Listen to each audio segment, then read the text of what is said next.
বুঢ়ীদিহিং নদী খহনীয়া ৰোধ কৰাৰ দিশত মাঘেৰিটা সমষ্টিৰ বিধায়ক ভাস্কৰ শৰ্মাই হাতত ল'লে গুৰুত্বপূৰ্ণ পদক্ষেপ। বুঢ়ীদিহিঙৰ খহনীয়া ৰোধ কৰি সমষ্টি কেটেটংবাসীৰ ৰাইজক কৰিলে সকাহ প্ৰদান।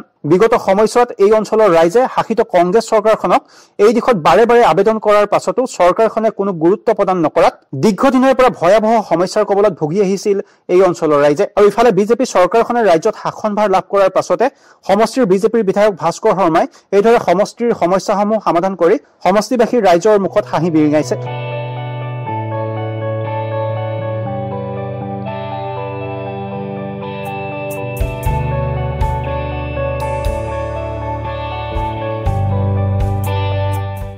আৰু এই দিশত কিছু মন্তব্য আছে, মন্তব্য দাঙি ধৰিছো।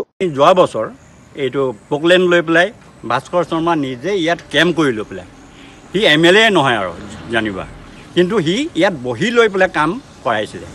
কিন্তু মই দেখিছোঁ ভাস্কৰ শৰ্মা কাম নকৰা নহয়, কৰিছে।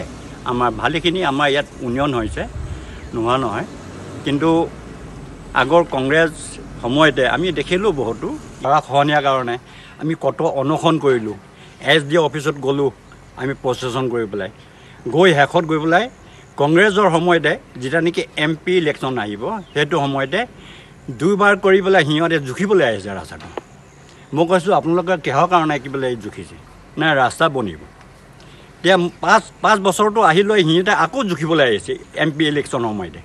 সেই তেতিয়া মই কৈছোঁ নালাগে আপোনালোকে কৰিবলৈ কাৰণে। কিন্তু হঠাৎ কিন্তু সেই BJP চৰকাৰ আহিলে লগে লগে কিন্তু পাছ কৰি লগে লগে আমাৰ এই গৰাখহনীয়া ৰোধটো আৰম্ভ হ'ল। এতিয়া কি বোলে আমি ভালে পাইছোঁ। News desk report RVTV।